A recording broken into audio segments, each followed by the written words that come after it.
spectacle continue. Sing one apple, take one. J'aurais voulu être un artiste. C'était très bien. C'était très bien. Ah, c'est pas bon. Bonjour à tous et bienvenue dans cette 5e émission de 100% SNS pour CENT. Bonjour à David et Jérémy comme d'habitude. Salut les gars. Petit changement juste de configuration dans l'émission, je vous explique. On s'est fait la réflexion avec l'équipe que ça manquait un peu d'interaction peut-être dans la première partie puisque c'est Jérémy et David qui font chacun leur chronique. Du coup on a fait le choix d'essayer de commencer directement par le billet d'humeur. Ça nous permettra aussi à faire parler l'invité qui est aujourd'hui Jérémy en parlant de lui. Bonjour Jérémy. Bonjour. Tu viens représenter ton groupe, vous êtes deux, c'est The Rusty Bells et on revient bien sûr à la fin de l'émission dessus dans l'interview. Tu es invité à interagir avec nous durant toute l'émission dans tous les cas. N'hésitez pas du coup à nous dire ce que vous en pensez de cette nouvelle configuration d'émission en commentaire sur notre page Facebook, on le rappelle 100% SNS pour CENT. Pour le moment ce n'est plus ta place David avec ta chronique film de culte qui reviendra après la musique de tout à l'heure, mais c'est la place au billet d'humeur que je vais présenter aujourd'hui. J'aimerais bien d'abord qu'on s'entende sur peut-être nommer Jérémy 1, Jérémy 2 pour éviter parce que là ça va devenir trop compliqué. Jérémy 1 qui est on met Jérémy 1 l'invité pour le prestige quand même. Jérémy Y même puisqu'il y en a un qui c'est toi c'est Y et Jérémy c'est IE. Donc c'est très simple. Monsieur il va jamais faire comme tout le monde, tu sais. Donc dans ce billet d'humeur. Alors moi, je vais pas vous mentir, je voulais vous parler d'un truc mais je savais pas trop comment le faire, comment l'amener, construire ma réflexion, etc. Du coup, je vais avoir besoin de vous. Alors ça a tendance un peu à m'indigner et je parle de la crédulité des gens, notamment sur les réseaux sociaux. Je m'explique encore une fois. Il y a certaines personnes qui manquent d'après moi un peu de recul sur ce qui leur est présenté, notamment sur les réseaux sociaux. Elles manquent un peu d'esprit critique. Mais d'un côté, je me disais aussi qu'elles ont peut-être tendance à manquer de cet esprit critique parce qu'elles ne sont pas averties. Je me suis dit qu'en tant que 3 étudiants, notamment en master de médias, plus un invité qui s'y connaît quand même et qui doit avoir une certaine expérience, on pourrait peut-être un peu leur donner une sorte de cours sans pour autant paraître un peu prétentieux. Je prenais un exemple pour illustrer un peu tout ça pour ceux qui ont pas trop compris. Genre moi. Genre toi, tout à fait. Je m'adresse à toi, David. Je prends un exemple tout simple. Dernièrement, j'étais sur Facebook et je sais pas si vous connaissez les émissions un peu genre Confession intime où ils filment un peu des gens CSP- dans leur quotidien un peu pour se moquer d'eux. Et forcément, sur Internet, il y a des petites parodies qui tournent. Je sais pas comment on peut parodier une émission comme ça, mais apparemment c'est possible. Et quand cette émission est reprise et mise par exemple sur Facebook, sans la source, etc., certaines personnes croient que c'est une vraie émission et vont s'indigner en commentaire, insulter les gens. Et moi, ça m'énerve un peu parce que j'aimerais justement que les gens se posent la question d'où vient cette vidéo, pourquoi, peut-être que le trait est un peu forcé, peut-être que c'est faux. J'ai pris volontairement un exemple un peu léger, mais d'ailleurs je préparais cette chronique hier et je suis tombé sur un tweet, un vieux tweet de Benoît Hamon qui dit « On dit que Fillon s'affirme décontracté, on est content pour lui, ça doit être le sentiment du travail bien fait sans doute. » Il y a des gens qui retweetent, qui disent « Oh là là, comment il l'a taillé ?» Bah c'est vrai, sauf que le tweet en fait il date de 2010. Donc du coup, tu vois, ça m'énerve un peu et les gens essayent pas de reprendre en compte ce contexte. Alors je voulais déjà vous demander si vous aviez été face à ce genre de situation, vous aussi, sur les réseaux sociaux, ou autre part d'ailleurs, peu importe. Alors je sais pas si c'est trop en lien, mais je me souviens qu'il y avait une période où il y avait une rumeur comme quoi le mec il y avait Jamy de Fred et Jamy qui était mort. Oui, le mec de C'est pas sorcier. Mais il est pas mort. Et non, il est pas. Non, c'est. Mais il y avait une vraie rumeur qui avait circulé sur les réseaux sociaux comme quoi, le mec de C'est pas sorcier est décédé et tout. Et tout le monde, il y a un moment, pendant 2 jours, tout le monde y a cru quoi. David Bowie aussi ils disent mais. Oui. mais qui avait lancé la rumeur? Et bah justement, j'en ai aucune idée. Et c'est là le problème finalement de quoi tu parles, c'est qu'il faut toujours vérifier la source quoi. C'est peut-être Jamy, tu sais, il s'est rendu compte que sa carrière était un petit peu, c'était pas au beau fixe, tu vois, ça commençait un petit peu à descendre. Il s'est dit tiens, je vais me faire passer pour mort et peut-être que ça passera. Peut-être que c'est aussi lié au trop plein d'informations. Peut-être que c'est un peu aussi lié au trop plein d'informations qu'il peut y avoir sur Internet. Peut-être que vous avez des astuces pour faire attention à ne pas tomber dans le piège des titres putaclic comme on dit aujourd'hui. Ouais, c'est super simple. Tu regardes sur Google avant de regarder une news que tu vois sur Facebook que tu prends pour argent comptant comme de l'information. Tu vas peut-être un petit peu te renseigner quoi. Ouais. C'est comme moi, c'est le truc qui me fait halluciner. Ça va être tous ces mecs qui vont mettre, tu sais, sur Facebook leur truc article conseillé par un avocat. Je n'autorise pas Facebook à faire ceci, cela. Ouais. Et quand tu leur dis mais mec, mais ça a aucune valeur légale. Ouais, mais bon, on sait jamais. J'ai vu sur internet que ça en avait une. Non, moi j'ai lu sur internet que ça en avait pas. Alors, je sais pas. De quoi? De mettre une publication conseillée par un avocat, je n'autorise pas Facebook à publier mes photos ou à partager. Ça a absolument aucune valeur. Non, ça a pas de valeur, mais tous les gens partagent. Les gens, nos potes sur Facebook. C'est ça, mais le pire, c'est que c'est vrai. Quand tu leur dis, mais mec, mais c'est fake, ça sert à rien de le faire, ça, ouais. Et les gars, ils disent, ouais, certainement, mais bon, ça coûte rien d'essayer. Donc, en fait, c'est ça le problème. problème, c'est que t'as des gens qui le savent mais qui le font quand même, t'as des gens qui le savent pas et qui vont le prendre pour argent comptant. Mais en fait, c'est tout simple, hein, ouais, tu restes en dehors des réseaux sociaux quand tu veux de l'information. Les réseaux sociaux, c'est fait pour être sociable, pour se sociabiliser. Moi. Tu peux avoir de l'information sur les réseaux sociaux. Maintenant, c'est peut-être aller plus loin. Alors, soit par exemple, t'as un titre un peu à racoleur, soit tu cliques sur l'article et tu lis, soit tu prends pas ça et tu gardes un certain scepticisme. Et à ce moment-là, t'essayes de garder du recul, encore une fois. Mais je pense que tu peux vraiment t'informer aussi sur les réseaux sociaux. Il faut multiplier tes sources d'informations pour être sûr qu'elles soient vraies. Faut pas tout prendre pour argent comptant, effectivement. Jérémy, par exemple, toi, tu t'informes comment sur les réseaux sociaux? Y ou IE? Y, pardon, c'est vrai que vous êtes deux. Y. Tu sais pas comment tu t'appelles? Bah oui, alors effectivement ça peut partir de Facebook, mais effectivement moi je vais chercher plusieurs sources quand je veux vraiment une information. Mais après nous les Rusty, on a quand même une histoire assez particulière avec ça. C'est qu'en fait le fan club de Muse avait annoncé qu'on ferait leur première partie au Stade de France. Ah oui, quand même, ouais. Et c'est pas rien. Voilà. Et c'est parti comme ça, et tout le monde nous a contactés, on le savait même pas. Mais on était là, non, on est au courant de rien, donc c'est pas possible en fait. Et dans la minute qui suivait, enfin pas dans la minute, dans la matinée qui suivait, la Dépêche nous a contactés, Radio France, etc. Et tout ça, et voilà. Et j'avais des gens au téléphone, ouais, mais c'est parce qu'on l'a vu sur Twitter. Ouais. Donc des journalistes professionnels quand même. Et donc ça s'est conclu, oui, bah en fait c'était sur le pont de mai, on était effectivement notre nom était ressorti sur la boîte de prod. Mais bon, on n'a pas été sélectionné. Mais en tout cas, il y a quand même eu énormément de presse, d'articles, et ça c'est incroyable quoi. C'est un bon buzz. Et l'erreur, c'était quoi du coup? Alors l'erreur, c'est que notre nom a circulé dans la boîte de prod en fait, mais parce que en fait 4 ans avant, Muse avait pris en première partie un autre groupe qui s'appelait Rusty Bells. Non, un groupe français en fait. Et du coup, mais pas cette fois-ci. Ça te fait des cloches rouillées, mais ça n'avait rien à voir. C'était en version française. Voilà, il y avait une fuite en fait par la boîte de prod au fan club, le fan club par Twitter, et les journalistes ont repris ça sur Twitter, etc. Et ça fait tout un buzz effectivement. Bah c'est nickel, vous faites pas la première partie, mais ça fait quand même un peu d'exposition. Oui. Du coup, ça n'a pas été négatif pour nous, mais en tout cas, c'est quand même drôle d'avoir des gens au téléphone qui font des études de journalisme et qui nous disent je l'ai vu sur Twitter, ok, je publie rien tant que j'en suis pas sûr, et qui publie. J'ai vu un tweet comme quoi il semblerait que je sois le prochain acteur principal dans le prochain Steven Spielberg. Je dis ça si ça peut mener à quelque chose. Tu pourras même plus faire donc avec nous, quoi, les journalistes partent eux-mêmes de Twitter, donc voilà, c'est ça la morale de l'histoire quoi. On peut faire confiance à personne.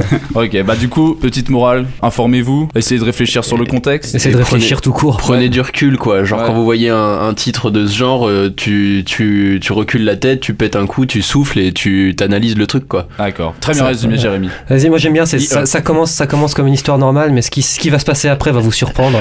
Cliquez pour en savoir plus. Le 7ème est incroyable. C'est exactement ça, j'adore. Bon, merci à vous trois d'avoir réagi à ce petit billet d'humeur, et puis tout de suite, comme d'habitude, Jérémy, tu vas nous présenter un groupe qui se surnomme, encore une fois un nom très compliqué, Hawkwind. Je te laisse la parole. Sans dès que c'est en anglais, toi tu galères.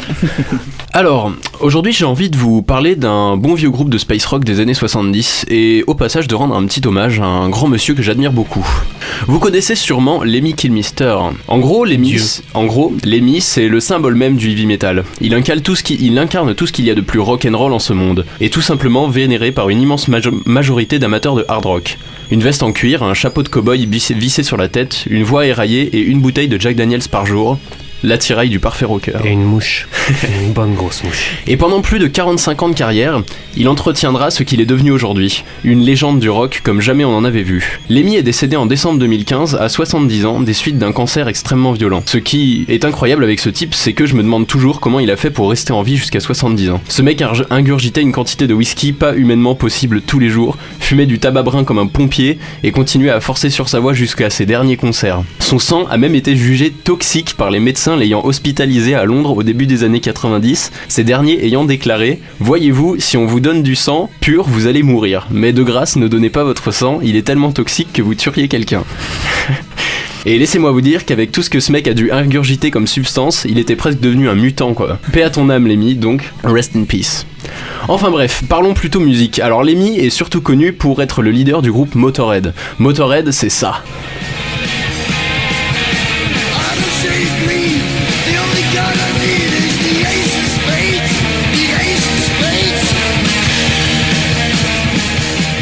Mais aujourd'hui, c'est pas de Motorhead dont je vais vous parler, car les métalleux connaissent et tous, et mon objectif est de vous faire découvrir des choses moins connues.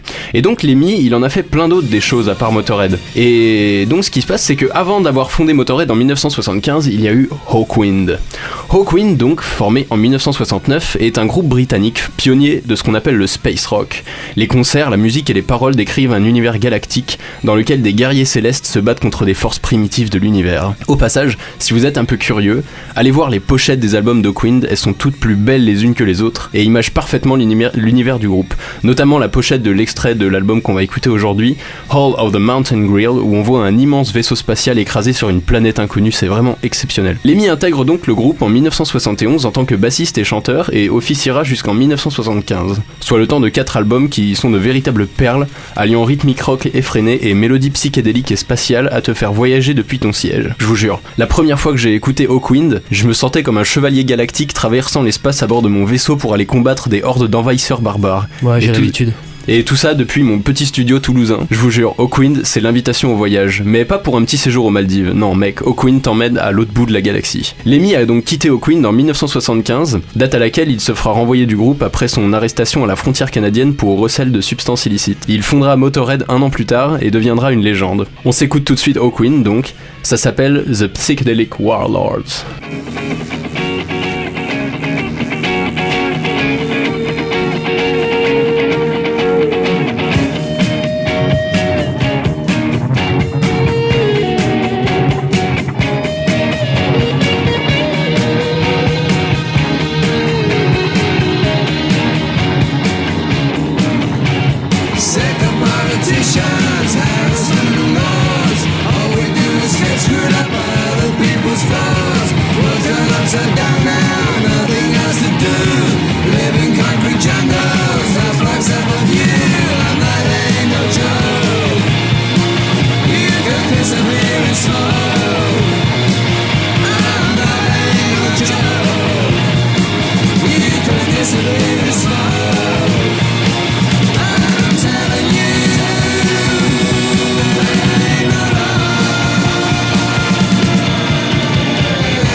Et re-bienvenue dans l'émission de 100% SANS pour CENT. On est de retour et cette fois c'est à David de reprendre après la musique pour changer. Je te laisse la parole David, tu vas nous parler du film, si je me trompe pas, Henry... Vas-y, continue. Hardcore Henry. Vas-y, ça me fait marrer, continue. Vas-y. Alors, Hardcore Henry, c'est un peu comme si tu donnais $2 millions à un de tes meilleurs potes qui adore faire des vidéos avec de la GoPro en lui disant tiens bonhomme, amuse-toi. Et c'est génial. C'est génial parce qu'en fait, non, c'est pas un petit peu comme si tu donnais $2 millions à ton pote pour qu'il fasse du cinéma. C'est exactement comme si tu donnais $2 millions à ton pote pour qu'il fasse du cinéma. Alors, moi j'ai le mal de transport au dernier degré. Tu vois, un manège à Disneyland qui dure 45 secondes, il me faut à peu près 8 heures pour en remettre. Donc, autant te dire tout de suite qu'un film tourné entièrement à la GoPro, je suis content. Mais je suis pas sûr. Et du coup, je me dis ça va être chips, coca et bassine pour ce visionnage. Et en fait, j'ai mangé mes chips et j'ai bu mon coca et j'ai pas vomi. Donc je suis plutôt content parce que j'en ai pris plein les yeux, plein les oreilles. Et pour reprendre la phrase d'un ami poète à moi, ça m'a vibré dans les couilles.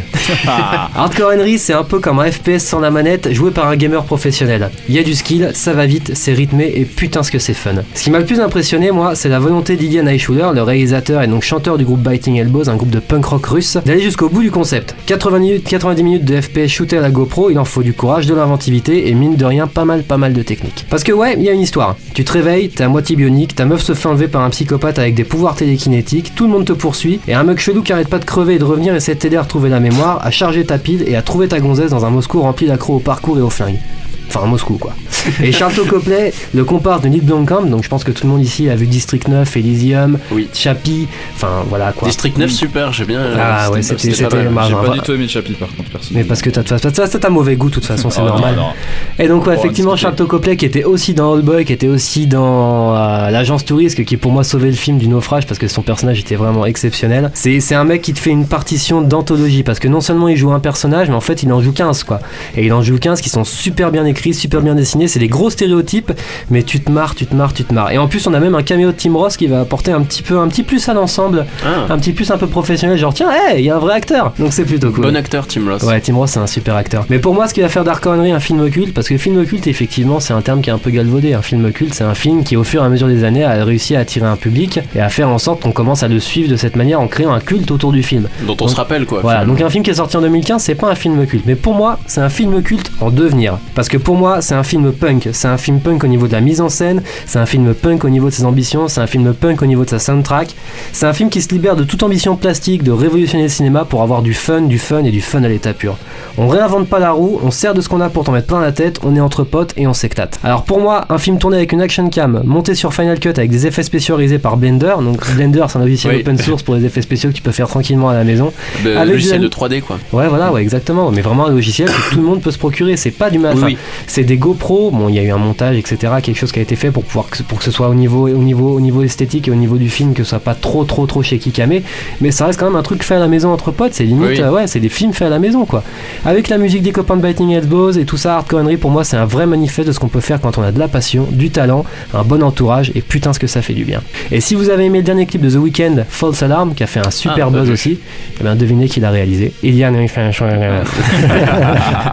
Merci beaucoup David pour ta chronique et je serais ravi que tu nous présentes Chappie, histoire qu'on ait une discussion autour de ce film parce que moi je l'ai pas du tout aimé. Je sais que Jérémy IE l'a aimé. Jérémy Y, tu l'as aimé?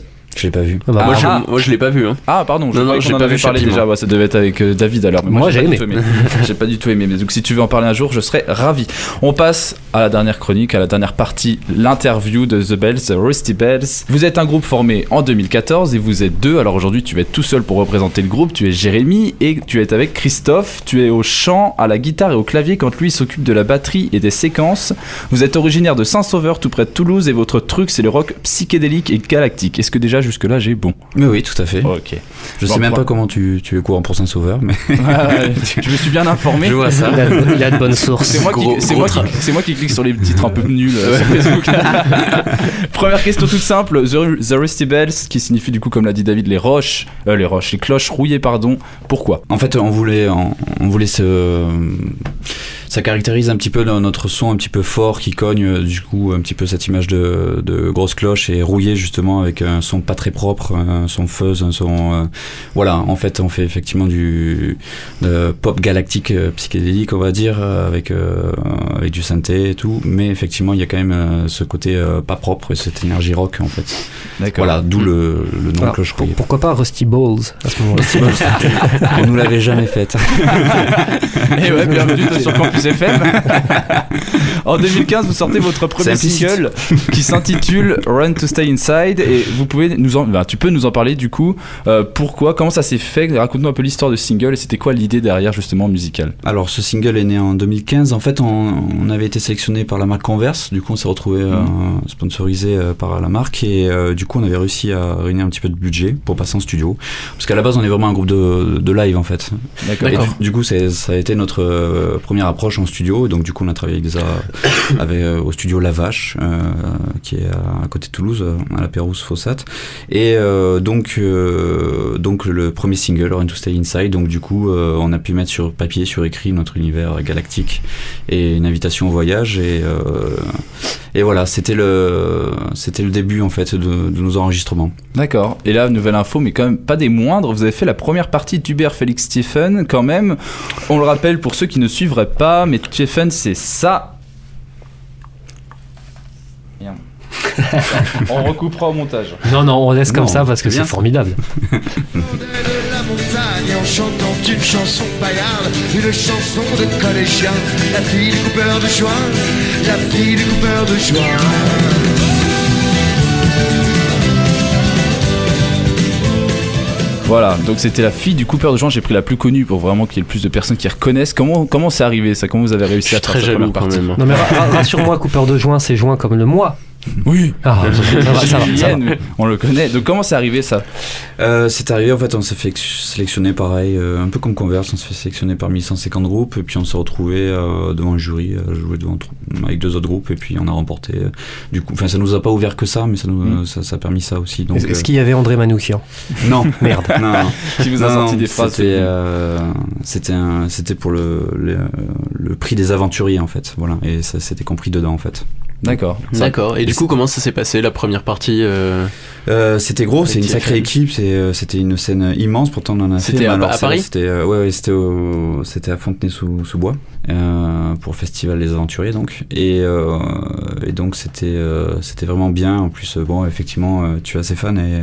Très très fan. Ouais. Et J'ai vu 4 fois en concert. C'est vrai, d'accord. Arrête de te la péter. Moi, je l'ai vu une fois tout seul avec sa guitare. Il a pété une corde. Ça faisait partie du gig. Donc, C'est il a vrai. fait 10 minutes de live en moins. Donc, moi, TFN, je suis un peu moins fan. Mais bon, J'ai beaucoup de familles qui sont fans et du coup, c'était cool de leur dire. D'accord. c'est un gros moment. Ouais. Ouais. Mais donc c'était bien, c'était grand. Franchement, c'était. D'accord. Voilà. Et c'était intense. C'était comme on peut l'imaginer, D'accord. quoi. Une bonne expérience quoi. Bien sûr. Après, Ouais. au niveau de tes influences, tu parles de pop psychédélique. Ça sent un peu le post-punk aussi par moment. Enfin, moi, j'ai écouté votre dernier Ouais. clip et il y a un petit côté avec tes synthés, etc., qui fait penser un peu à du The Cure des années 80 Un ou petit du peu, New ouais. Order ou des choses comme ça. Est-ce que ça fait partie de tes influences aussi? Oui, ça ou- fait partie. Mais on a des influences tellement variées. J'ai, Ouais, ça fait partie. Tu as vu juste. en tout Ouais, cas. moi j'ai écouté un coup l'album là, j'ai beaucoup aimé. Il y a des passages qui m'ont fait penser un petit peu à du Arcade Fire. Ouais, c'est l'EP que tu as dû écouter en fait. Ouais, le 6 titres. Ouais, c'est ouais. ça. Il y Enjoy a des yourself. passages qui, ouais voilà. Ça j'ai écouté, ça m'a fait penser un peu à Arcade Fire avec il y a un son de guitare qui est génial quoi. Vous avez des petits plans de guitare. Tu peux me tutoyer. Non, je dis vous parce que. Parce que vous êtes censé être deux. Hein, Christophe? Ça va, Christophe? Il est là, il dit rien, mais il est sympa. Non mais vous Ah, avez mais la un- guitare, je la prends perso. Vous avez un son de guitare avec un gentil, grain merci. vraiment particulier, ça j'ai bien aimé, ouais. Non, mais Bah, il merci, t'a dit Jérémy. tu parce que c'est son son de guitare avec son grain particulier. Arrête Ouais, de c'est me ça. faire l'ensemble. C'est pas Christophe là, c'est Jérémy Y qui a un son de guitare C'est particulier. gentil, ouais. Ah, merci Jérémy de m'avoir fait la transition. Du coup, ouais, vous avez sorti un EP de 6 titres, du coup, t'as dit, qui s'appelle Enjoy Yourself, Oui. avec un seul Y. Je Attention. le fais tous Eh les oui, soirs. avec un seul Y. Et ça, vous avez financé comment celui-là, du coup, avec les gains du premier? Non, enfin on a été aidé par. Enfin on avait fait un plan Ulule en fait et on avait été aidé par BNP Paribas. Donc, D'accord. Non, mais dis-le. Il y a pas de honte, on Non, aime non, la mais, banque, on aime la banque. c'est pas BNP Paribas, c'est HelloPlay en fait. C'est la plateforme d'écoute musicale en fait. D'accord. Voilà. Ok. Mais bon, derrière Helloplay se cache BNP Paribas. Bon, vous êtes quand même des artistes 2.0 à participer à énormément de concours. Enfin, on sent quand même qu'il y a une grosse ambition en même temps que vous donnez les moyens de vos ambitions, et c'est quand même assez cool de voir que, en plus de voir qu'aussi on peut avoir un petit peu d'aide dans le sens où vous multipliez les concours, les choses comme ça pour vraiment essayer de vous faire reconnaître, et ça fait du bien de voir que la scène musicale française elle est pas complètement laissée à l'abandon. Vous avez l'air de tourner beaucoup, quoi. Donc c'est ça qui... Oui. Ouais, bon, au maximum. Enfin, comme je disais, on est vraiment un groupe de live à la base. Et ça, c'est révélateur, quoi. Ouais. Après, pour revenir sur les concours, hein. c'est assez mitigé parce que on en choisit quelques-uns en tout cas. Ouais. Parce que il y en a très peu qui sont bien à prendre en tout cas. C'est vrai. Oui. Ouais, d'accord. Moi, je vis dans un monde de bisounours. Forcément aux artistes en tout cas. Les concours. C'est un peu bâtard des fois le format des concours. Ah oui, complètement, oui, complètement. Oui. Bah, comme je dis, ça profite pas forcément aux artistes, quoi. C'est, on va rentrer dans un autre débat, mais ça profite surtout aux producteurs, quoi. Okay. Voilà. Votre album Enjoy Yourself, il est disponible en téléchargement sur bandcamp.com. Partout, The Aristibels, encore un site qui connaissait pas ça. Si, ça je connaissais, j'avais déjà entendu parler. Tu peux télécharger les sons, etc. Oui. Et moi, il y a quelque chose d'autre qui m'intéressait, c'est que toi et Christophe, vous êtes professeur en fait à l'école de musique Arezzo à Saint-Sauveur. Et moi, ça m'intéressait de savoir comment réagissaient justement vos élèves à ce que vous faites, comment ils vous suivent, est-ce qu'ils vous soutiennent. Vous devriez voir la tête de Jérémy, genre putain, mais comment il sait ça, quoi. Oh putain, merde. D'ailleurs, ton nouveau canapé est formidable. Gros travail de... alors, comment ils réagissent ces élèves à ce que vous faites? Tu vis dans un 70 mètres carrés, donc ça se passe super bien, ils sont super contents. Au début, on était un petit peu... on a un peu du mal à... ils sont vite aperçus qu'on faisait de la musique, et puis ils nous ont vite suivis. Et puis, il se passe un truc cool. Ils aiment bien voir leurs profs sur scène. Et puis on rend le côté scénique accessible, puisqu'on leur dit que c'est possible. Tu peux monter sur scène. Et c'est un petit peu le but, quoi. En tout cas, nous, en tant que prof, on se positionne comme ça. On essaye de vraiment les inviter à pas jouer que dans leur chambre, quoi. Ouais, vous êtes un peu un exemple pour eux. Et vous êtes actuellement en tournée en France pour savoir... C'est pas toi qui l'as dit, ça va. Pour savoir... tu vois, ça va, ça n'est pas trop prétentieux, tu vois. Vous serez le 9 prochain à Carpentras, le 10 à Lyon, le 11 à Paris. Pour avoir toutes les dates, vous allez sur leur site internet therustybells.com, therustybells.com. J'ai cru comprendre que vous avez un album qui a été annoncé pour le prochain trimestre, ou ce trimestre 2017. Oui, l'album donc le nouvel album qui sortira le 3 mars. Bientôt. Oui, voilà. Et du coup, il y a une release party à Toulouse d'ailleurs. D'accord. Le 22 février aux Connexions. Ok. Voilà, et on fera un petit showcase aussi à Gilbert Joseph le 18 février. Voilà. Merci beaucoup d'être venu nous donner toutes ces informations. Et il y a un nouveau clip, j'en profite, qui sort mardi, mardi. Le 7 février. Le 7 février. Ok. Donc du coup, tous tes contacts, on l'a dit, therustybells.com. Sur Facebook, vous êtes therustybells en majuscule. Votre YouTube, où j'invite vraiment d'ailleurs les auditeurs à aller, puisqu'il y a beaucoup de clips. Vous avez vraiment fait beaucoup de clips. Notamment, il y en a un qui est sorti il y a pas longtemps sur un nom qui m'échappe. Red Sun. Red Sun en noir et blanc, qui est très joli. Donc je vous invite vraiment à aller voir leur site, leur YouTube. On vous quitte justement avec un de vos titres, Ghost. Merci aux deux garçons de m'avoir accompagné, David et Jérémy. On vous dit à lundi prochain, 13h, sur Campus FM. Salut. Tonight I'm trying to build myself and lose you in your scary maze. I knew that was gonna be the last fight. Now please get out of my sight. The ghost will not walking on my fears. Don't you get lonely? Don't you get lonely? The ghost will not walking on my fears. Don't you get lonely? I hope you get lonely tonight.